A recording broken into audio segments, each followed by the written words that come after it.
แต่อันนั้นเขาบ่เคยกินแบบนี้นะคิงลายพุ่น เฮาบ่เคยกินนะ ปากมันชาไปเลยเนาะแม่นมันชาบ่ซิมเถื่อฮ้อนมันดีไอดีนั่นนะดีไอบ่โดยใส่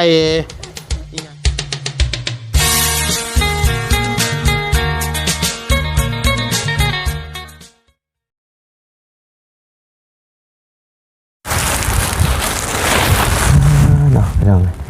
เปิดภาพมาแดดแฮมเปียกเยอะเนาะนี่จะทักทายสบายดีเนาะพ่อแม่พี่น้อง FC เบิร์ดสุคนเนาะบอกว่าสิอยู่ในและต่างประเทศจะยินดีต้อนรับเข้าสู่ช่องบ่าวไล่พาลุยคือเก่าพี่น้องเลยพบเจอกันเมื่อนี้ก็อยู่ทั้งบ้านน้องดาวน้องไซเพิ่นเนาะพี่น้องเลยเพราะว่าทั้งอ้ายเพิ่นมาฮอดเมื่อวานนี้พี่น้องเลยเดี๋ยวจะเข้าไปถามไทยทั้งอ้ายเพิ่นก่อนเนาะเมื่อคืนนี่นอนเป็นจังใดแน่เนาะหลังจากที่มาจากบ้านจากเมืองนอนรับพันดีบ่เนาะตื้อจังใดเนาะพี่น้องเลยเดี๋ยวจะเข้าไปถามทั้งอ้ายเดิมก่อนเนาะพี่น้องเลยแต่ว่าทั้งซื้อเมียเพิ่นนี่ยังบ่ทันฮู้เนาะพี่น้องเลยเดี๋ยวจะเข้าไปถามอีกทีนึงเนาะพี่น้องเลยไปเดี๋ยวเข้าไปหาทั้งน้องลาวเพิ่นก่อนเนาะพี่น้องหาทั้งไอ้เดิมน้องดาวแล้วก็น้องไวก่อนเนาะพี่น้องน้องไส้น่าจะบ่ได้อยู่พี่น้องไปเฮียนเนาะไปพี่น้องโอ้จะเห็ดดิจังจะตำยังกูปักเดี๋ยวเห็ดกับเข่าบ่โดยเอาสบายดีโอ้โดยสบายดีสบายดีเด้อเนาะตำยังอันนี้นะตำมะม่วงบ่เลยโอ้เป็นตาชีแสบแท้เนาะ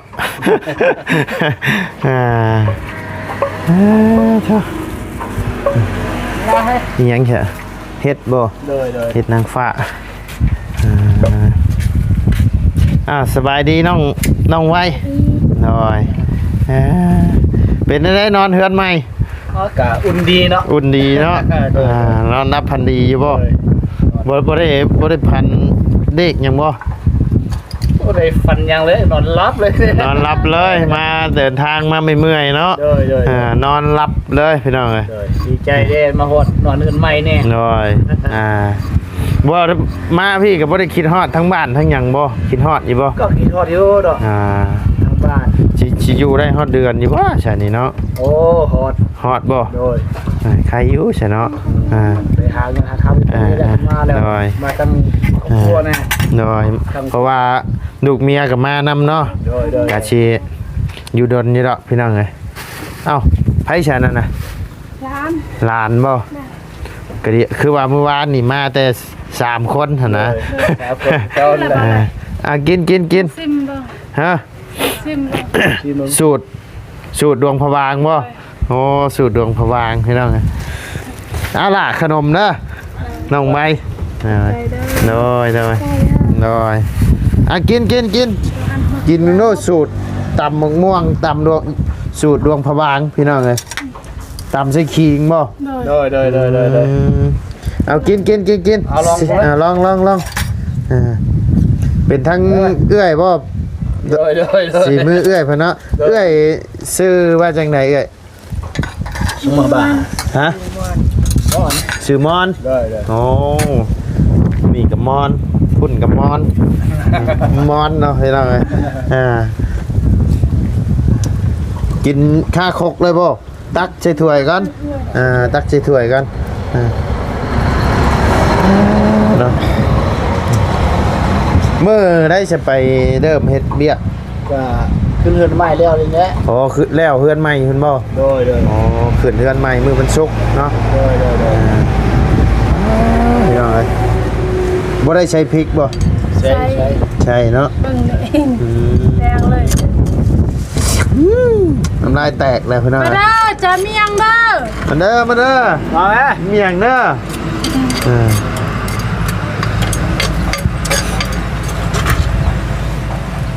จะเมียงมาจัดทางใบคอยไว้มาจัดมาจัด คือกินชมเนาะ เลย มะจัด เลย อ๋อ มา มา มา มะ แม่ได้มาเด้ มะ มาแล้วแม่นะ มาแล้วเนี่ยเด้ โอ้มะนะแม่เนาะ เลย มาบ่ มา มา มาจัด มาจัด มาจัดให้แน่นี่จักบวงจักใดนะ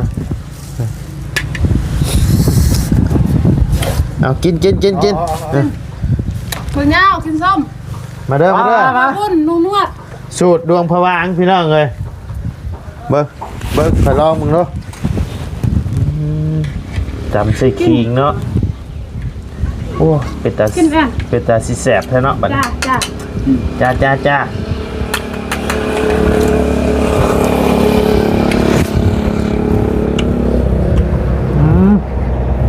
เฮ็ดบ่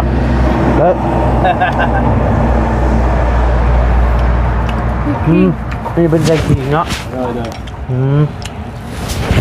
ไม่ได้ใช้พริกนัวบ่ ไปแล้ว โอ้ทางนี้เพิ่นกินอยากจางๆเนาะ กันก้อยนี่แบบนัวแบบ แบงนัวบอกละลาย แม่นบ่อ๋อ เท่าเคยเท่านี้เท่าบ้านเคยเป็น โอ้ น้อย แต่มาทางนี้ใช่ร้ายเนาะ คือว่าทางเอื้อยเพิ่นสิออกแบบว่ากินจืดๆแน่เนาะออกจืด เด็กพื้นเมืองทางพุ่น ๆ เนาะส่วนลาย หน่อยตามสิคิงสูตรดวงพวางพี่น้องเลยเพชรคิงนี่ก็แม่นง่ายเลยเนาะเพชรแบบออกห้อนเลย เลย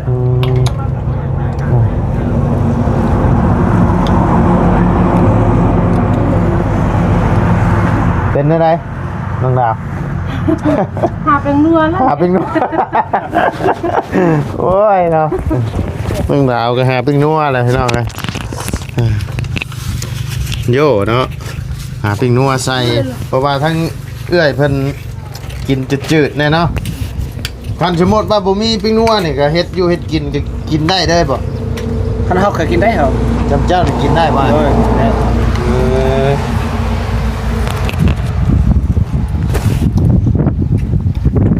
แต่ว่าข่อยนี่คันบ่มีปิ้งนัวนี่แม่นโอ้กินข้าวไหว้เกลือผู้ใดข่อย กินได้ครับ เอากิน ว่าเอากินแบบพื้นเมืองได้พุ่นผมไม่ย่างกะ หน่อย ตำแก้วเกลือไส้กะแล้ว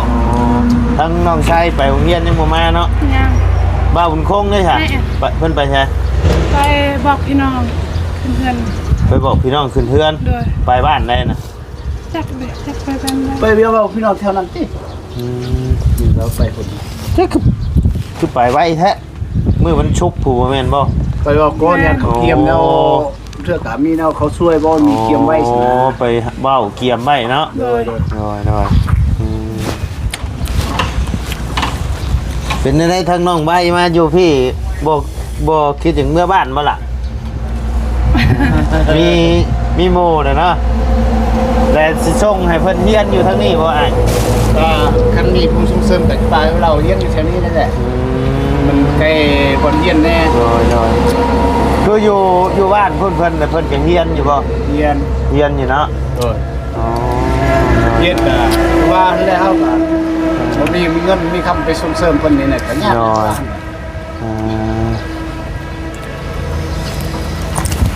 เพิ่นเรียนห้องปหยังล่ะ มีเลยนี่ครับว่า ปห้าแล้วบ่โอ้เรียนสูงกว่าน้องชายอีกเด้นี่เนาะน้องชายยังอยู่ห้องปสี่อยู่ มันคัดปีนึงคันว่าบ่คัดปีนึงมันก็ได้เข้ามานึงอีกแล้วนี่ โอ้ ตอนแม่มันเชียร์มันข้ามตอนนั้น โดยเจ้านี่เลี้ยงร้านเนาะเจ้าเนาะ โดย โอ้แสบท้องจิ้วๆเลยข่อยลงใส่ลงไปกินมันเฮ็ดไอ้ขิงกันแหละ โดยมันฮ้อนคิงหั่น ออกห้อนขิงเจ้าว่าดีไอไปจักเนาะขิงนี่ ที่ไอ้กับอันนั้นก็เป็นวัดเป็นไอ้ก็เอาดีนึงนะได้เลย โอ้ ยำเลยค่ะคัน แม่นบ่ เจ็บคอเลยเป็น คือหึ้นฮะแบบมันหึ้น จำเกลือย ำเลย นั่น อ๋อเช้าเนาะ นั่น ไอ้กับไอ้นี่ ไ ค่อยไอสิเข้า3เดือนนะยังบ่เช้าอยู่นี่ ชื่อยาต้มคือต้มกินยาชื่อในห้านกันชื่อยังบ่เช้าอยู่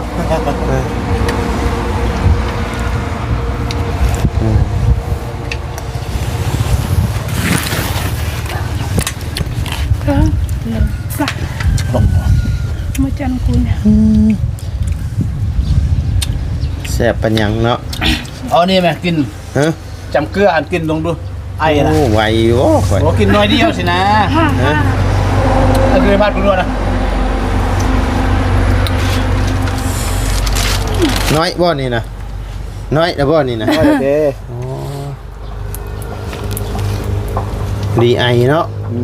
ไล่ดีไอกับอันดีวัดเลยแหละไปวัดเลยนะ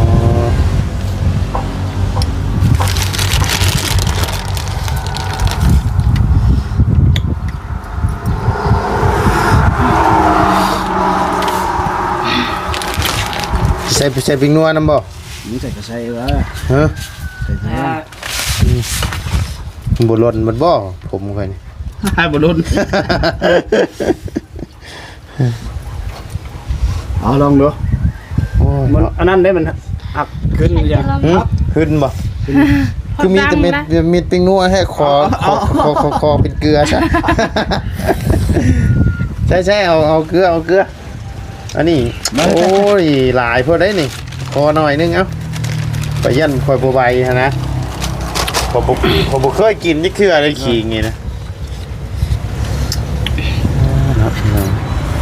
ลองกันสิรอดอยู่บ่นี่ใช่บ่ถึกครับ ตักลงมาเฮียต้องลุมมาเลยเอาเกลือสิละลายได้เนาะ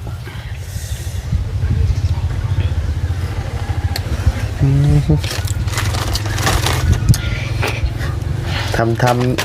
ำใจกันหน่อยนึง มาพี่น้องเลย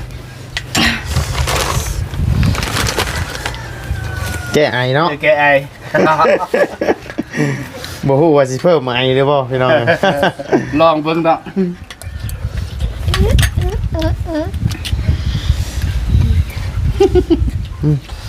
เบิ่งก่อนอ้าย คือบ่กิน ฮะ คือบ่กินแล้วกินบ่ได้ปะ ขึ้นได้ปะ จะเป็นจังไร ขึ้นกระทิมไหมกินมดอันนี้ก็มดเหรอ เอ้ยคนลุกเลยบ่เคยกินจักเทื่อไหม เนาะ ยำกินชื่อๆก็ได้ป่ะเจ้าบ่ได้ใส่เกลือก็กินได้เด้อ เด็กจัวไป ใส่ อ๋อโอ้ยคนลุกเลย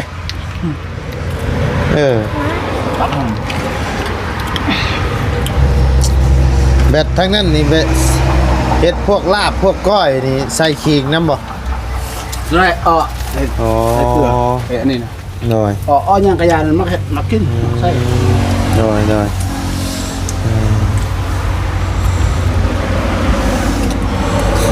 ใกล้จะดอกมาพี่กันข้างน้องเพิ่นก็บ่เหงาดอกน้องใส่พาเล่น พาเล่นเมื่อคืนบ่คืนนี่ พักกันนอนพักกันนี่โทรศัพท์มันเอง นอนกับน้องไส้บ่คืนนี่บ่นอนน้องแต่น้องไส้บ่ได้ชวนนอนนำบ่ ส่วนทำพนอน จะบ่นอนอ๋อเป็นหยัง อยากนอน อยากนอนน้ำพ่อเนาะเจ้าเอิ้นพ่อบ่เจ้าเอิ้นพ่อเอิ้นแต่เอิ้นแม่บ่หรือว่าเอิ้นแน่ใด เป็นพ่อแม่ เอิ้นพ่อเอิ้นแม่เนาะเพราะว่า แม่บ่อยู่เด้อ เพราะว่าเจ้าเลี้ยงมาแต่น้อยเพิ่นเนาะเพราะว่าทั้งอ้ายเดิมกับเอื้อยเพิ่นนี่บ่มีลูกเนาะเป็นพ่อกระแรกแม่กระแรกพี่น้องเลยทางบ้านเฮาเพิ่นเอิ้นเนาะพ่อกระแรกแม่กระแรกบ่มีลูกหรือว่าเคยมีบ่หรือว่าเจ้าบ่มีเลย เขาต้องบ่มี ตั้งบ่มีเลยอ๋อมีแต่เลี้ยงหลานเนาะ เลย อันนี้ก็ซ้ำลูกแหละนี่ก็เนาะซ้ำลูกแหละพี่น้องเลยใช้หน่ออันหน่อคมนะจืดบ่ บ่ได้ต้มแล้วคือว่าคมแล้วมื้อแรงก็จะได้เผาเอา เผาเอา เลย บ่อันที่ว่าอัน ที่ต้มแล้วใช่ไหม โอ้เบิดแล้วเด้ เบิดนะโอ้เนาะโอ้ขมๆกินได้เฉยป่ะฮะ โอ้ยเขาหามักนั่น โอ้ เอามัดแบบนั้นสไตล์แบบนั้นเฮาน่ะ เจ้าก็กินได้ป่ะน้องอ่ะ ได้ อ๋อก็กินก็จะปวดเบิดหัวนี่ พัวคอยคือเดียวแหละ คมเลย กินจนปวดหัวเลยโอ้เขาว่าบ่ไหวเขาว่าบ่กินตอนที่เจ้าเอามารอบก่อนเนี่ยเผานี่นี่หวาน อันนี้ก็เอาคือกันกันว่าเผาหวานนี่ก็ แม่นบ่ อันนี้มีอันน่ะบางดวงกะยาวเนาะ โดย บางดวงกะสั้นสินะเขาต้มมัน อ่า น้ำมันเข้ากันเลยสินะมัน โด ต้ม ย หมดเลย เออ สุดก่อนหันเขาขุดอยู่ลุ่มบักลึก โอ้หวานน่ะ ๆ เนาะ บ้าน อืม นี่มัน แต่ คงขึ้น แต่นี่ออกวิดดินเลยเนาะ แม่ ออกวิดดินเลยจะคมพี่น้องไงแต่ว่าเผาเอาไปที่ว่าเอาน้ำเจ้าเมื่อวานนี่ไปเผาอยู่เพื่อนน้องน้ำกินก็คมไหมกินบ่ได้มาลองตัวต้มอีกก็คมอีกโอ้บ่ไหวนะพ่อเน่าอ่ะคมไปเลยแต่ว่าเจ้าเอามารอบก่อนน่ะแซ่บหอม โอ้นั่นมันยังสั้นยังตั้มอยู่นี่มันเอาพูดเลิกได้ยังไง คุดเลิกบ่อืม เขาจะคุณได้ อ๋อเหรอวะคอยคิดว่าชิยังเดือและอันต้มอ่ะ บ่เดือด บ่เรือใช่ไหมเนาะถือว่ามักคมได้เจ้านี่เนาะ เด้อ อ่า เอาแบบแถวบ้านเฮาแบบ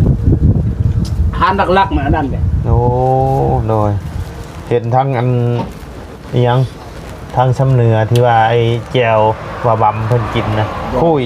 ใช่คุยใช่อ่า คักได้เจ้าประมาณ คักบ่ ด้วย จะเคยกินบ่ เคย ก็เค เคย ยก็มา เจ้าเฮ็ดเป็นบ่ บ่ได้เป็นเขาบอกอ่ะบ่ได้เคยเห็นเขาเฮ็ดเกือ อ๋อกะเดียวว่าอยู่เขตนั่นน่ะยังว่าเฮ็ดเป็นหั้นนะ บางคนก็เป็น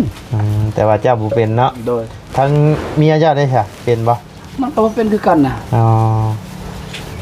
อ๋อ แถวสำเนื้อ เจ้านี่บ่แม่นเนาะ เลย เอาลูกบ้าน เจ้าดวงพะวางดวงพะวางนี่ซ้ำเหนือยับขึ้นไปอีกบ่ โอ้ หรือว่า ไปไกล โอ้ไปไกลเนาะ โดยก็ประมาณมือนึงนั่นแหละก็มือ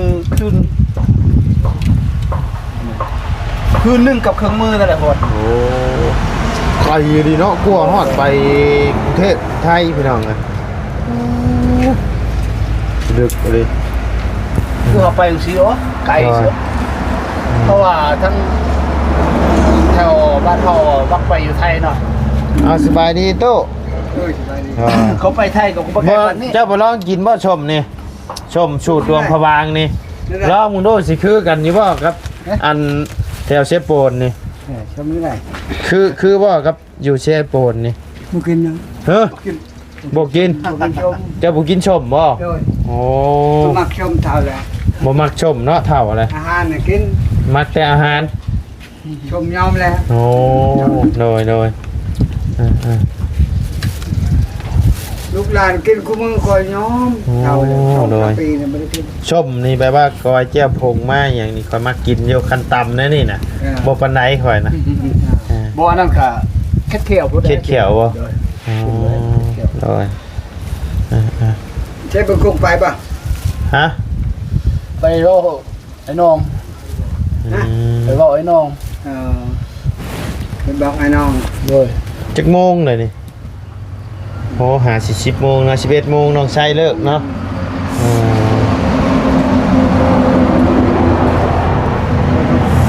มาที่บ้านนั่นไปบอกพี่น้อง อ๋อไปบอกพี่น้องมาขึ้นเฮือนใหม่เนาะ ยังชามชีบานอีก ยัง3-4บ้านพวก บานหนึงครบหมดเลย แต่ละบาน บ้านไรน้อยนี่คือบอกว่าเลยบ่ โดย แสดงว่ามีญาติพี่น้องนายได้นี่เนาะ โดยเป็น300พุ่น 300คนพู โดย โอ้ลึกลี่นี่เนาะ ตกยากเขาไปอยากเบิ้งมาเนี่ยกินอยู่บอกกับเขามา โดย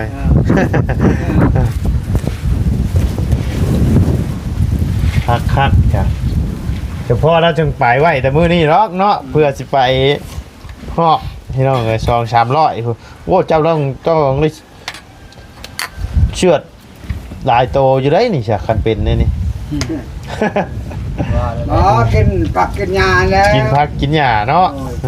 กินผักกินแจ่วไว้นี่เนาะ นั่นแล้ว โอ้ยโยไปหามาหลายบ้านนี่ต้อง ลาดกินบอกเขาเบาไม่ได้กินยังกินมาพูดได้ โอ้ย เออ นะทางว่าบุญคงเพิ่นก็อยากให้มาร่วมแสดงความยินดีนำนี่แหละพี่น้องเอ้ยได้เฮือนใหม่เนาะก็อยากให้ไอ้น้องมาแสดงความยินดีนำพี่น้องเอ้ยกับปฏิให้พี่น้องเอ้ยทางบ่ไล่นี่ก็โอ้ได้เฮือนใหม่ก็อยากให้ไอ้น้องมาฮอดมาถึงได้เนาะ ว่า ให้เพิ่นมาแสดงความยินดีนำพี่น้องว่าได้เฮือนใหม่เนาะทั้งเจ้าก็มานอนอยู่พี่แต่บ่น้องน้องดาวยังเนาะแต่ว่าทั้งอ้ายเดิมก็นอนอยู่นี่คืนนี่เนาะ นอนได้คุณนี่ทำไว้นอน อ๋อ เวลาขึ้นเรือน ต้องขึ้นเฮือนก่อนเนาะ โดย ต้องขึ้นก่อนจังนอนได้พี่น้องคันคนอื่นนี่นอนได้เนาะตุ แม่น อืม นั่นอะไรจำเป็นเลยฝุ่นกับเต็ม จะเป็นนะเนาะ ใช่เลยขอเห็น เต็มเลยเนาะตุ ลูกไฟอยู่ เนาะ เออ ให้ลูกไผ่แต่ลูกไผ่ก็ยังนอนอยู่เฮือนครัวเลยเนาะโอ้พี่น้องเอ้ยน้องไซมาเลยหาจิเลิกเทียนเนาะ โดย สบายดีได้ยังมาผากน้องไว้ฮะเข่าโรงเรียน โดยให้ไก่ เอาก็เดียวว่าเอามาผากเอามาให้ไกลวะ โอ้ยเนาะสูตรดวงผวางน้องใช้ชิมมึงดู คิว คิวบ่น้องเจ้าบ่มักใส่ขิงบ่ บ่ใส่ เป็นได้ไรแซ่บบ่เผ็ดอ่อนฮ้อนๆเนาะ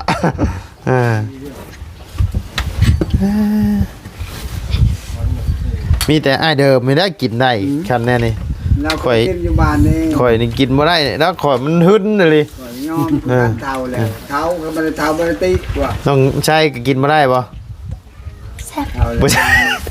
โอ้ยเนาะ เพชร เผ็ดบ่มันหึนแซ่บอยู่พี่น้องเอ้ยแต่ว่ามักบ่คือกันเนาะ โดย เคยก็คือกันเคยไปตำเคยก็ว่าแซ่บเคย หน่อย ตำคนก็ว่าแซ่บ หน่อย พอเริ่มไป สูตรดวงพระบางใส่ขิงพี่น้องเอ้ย จองมองเพื่อจะกินข้าว โอ้หน่อยยังบ่ได้กินข้าวเช้าบ่ ยัง โอ้ แต่ละมือคือกันแล้ว โอ้ย ทำลูกไฟนี่ บ่ เก็บไปเช้า อืม จองมองจำแกมแจมเกลือก็ได้ หน่อย ฮอดเวลามันอยาก เป็นอะไรลุงมานอนนำม่วนเมื่อคืนนี่พาลุงนอนจักโมงนะ นอนลุงได้หานอนนอน ไผนอนนำเมื่อคืนนี่ ผู้เดียวค่อย ผู้เดียวน้องไม้จะบ่ได้ชวนทางน้องไม้นอนนำบ่ ส่วนแต่ต้นไหนเพันนีบ่ลูกต้นไหนเพันนีลีไปยักนอน โต๊ะเนาะ อ๋อเพิ่นไปนอนนำแล้วเพิ่นหนีออกมานอนนำพ่อเพิ่นโอ้ ยังประทัดปลา โดย ยัง โดย กินฮอดพอ ยังคิดฮอดพ่ออยู่เนาะ กินฮอดพอ ตามแล้ว บ่เจ้าบ่ได้ชวนน้องไม้ไปเฮียนนำบ่ก่อนเฮียนนี่ต้องเปิดเทอมหน้าพุ่นแหล้วเนาะ โดย เปิดเฮียนน่ะตอนหน้าพุ่นแหล้วพี่น้องเพราะว่าเฮาสิเข้าไปเฮียนกลางไอ้ปีนี่ก็สิบ่ได้คือเก่าเนาะต้องไอ้พุ่นแหละปีหน้าพุ่นแหละเปิดเฮียนปีหน้าพุ่นแหละอ๋อน้องนอนเพิ่นนอนอยู่หั่นบ่ แย่ ผู้พี่น้อง แย่ เนี่ย แย่แย่ เขาเรียกว่า แย่แย่แย่ เพิ่น โคน อน เผ็ด เพิ่น เลยลุงใส่ยังเผ็ดอันนี้ เพิ่นใช้ขิง อ่านเอาอะไรไว้ เพิ่นสิคิง มักเผ็ดน้อย มักเผ็ดน้ำคิงนั่นแหละ เบิ่งเผ็ดน้อยๆจะคิงหลายพุด เบิ่ง เป็นอะไร นี่เนื้อครับ ช่วงตานอนเลยขมังบ่น้องชาย มันกินอะไรก็ไปเสพนะ เพชรมัน มันเทิน โตไม่เคยกิน แม่นเฮาบ่เคยกินนะเฮาบ่เคยกินนะนี่คันกินก็มีแต่ว่าตำใส่ปลาแดกเกลือเป็นนัวซื่อเนาะ ใส่บักเทียมก็ได้ ใส่ผักเทียมกับหอมใครฉันใช้ผักเทียมระบ้าวก็มักอยู่หอม หน้า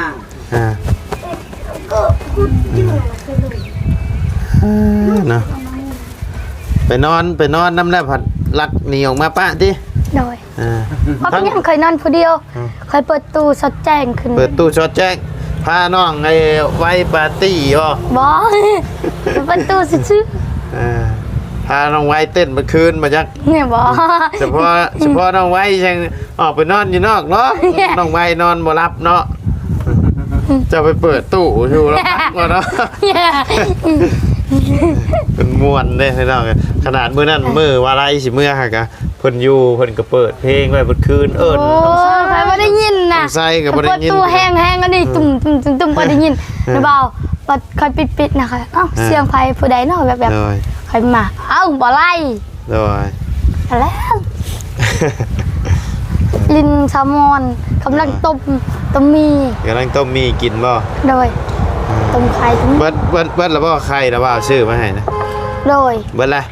โดย โอ้ แห่งสองสำนวย ยังช่องซ้ำน้อย โดย กินคู่มื้อบ่ โดยมึง ก่อนไปโรงเรียนเนาะ โดยบางเทื่อก็กินบางเทื่อก็บ่ได้กิน น้อยเดี๋ยวมือหลังนะว่าเอาชื่อมาผากอีก โดย เนาะอดเอาเดี๋ยวกะพ่อกับแม่ก็มานอนนำแหละ ป้าเอาซิมเรื่องเบิ่งป้ากินแล้วบ่ เอาป้อนป้าเด้ออ่า แซ่บบ่ กินป้าจะแม่ต ป้าได้ต่ำเลยนะ อ้าวบ่ เจ้าไปว่าบ่แซ่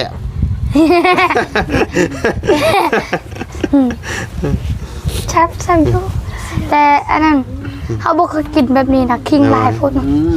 เฮาบ่เคยกินนะ ปากมัน มันชาไปเลยเนาะ แม่นมันซ่า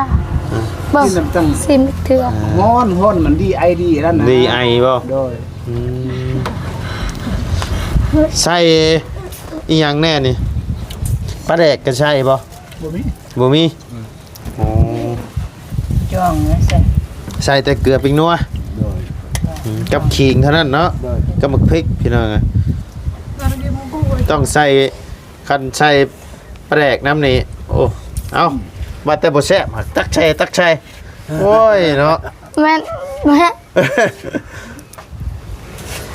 เอาเห็นไหม มันบ่กล้ากินเลย ได้กินเนี่ยคือว่าแต่บ่แซ่บหักตักใช่เลย ยากเลยนะ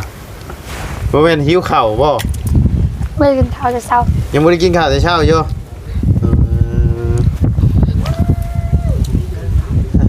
เนาะ ลูกแพทย์แห้ง เผ็ดแห้ง ำเสร็จก็บ่ต้องกินเลย ท้องกับไปเช็คมันกินอันนี้นะ ท้องก็บ่เจ็บบ่เออ บ่แม่นกินนี่แล้วไปเข้าห้องน้ำบ่ โอ้ไปใส่คิงลายไปโบกันได้ เอาโอเคซะเนาะทั้งระวาวก็สิได้เดินทางขึ้นไปหาน้องน้ำกันเด้อบัดนี้เด้อเดี๋ยวสิแบะมาหาใหม่ช่วงแดงๆเนาะ หน่อย พี่น้องเอ้ยเอาสบายดีเด้อเนาะ โดยสบายดีเด้อขอบใจ โด ห ย ลายๆ โดยโอเคซะเนาะพ่อแม่พี่น้องสำหรับคลิปนี้ก็ทำมาได้ขอจบคลิปลง ลูก ไปเพียงสำนี้ก่อนเด้อพี่น้อง ป่ะ ขอบคุณพ่อแม่พี่น้องและ แอน ซีเบิร์ดสุภูทุกคนเนาะที่เข้ามาติดตามนะครับชมในส่องบอลไลพะลุยเนาะพี่น้องสำหรับคลิปนี้ก็ไปแล้วพี่น้องสบายดีเด้อไป่ะพี่น้องอยู่ดีไม่แห้งกันเบิร์ดสุภูทุกคนเนาะ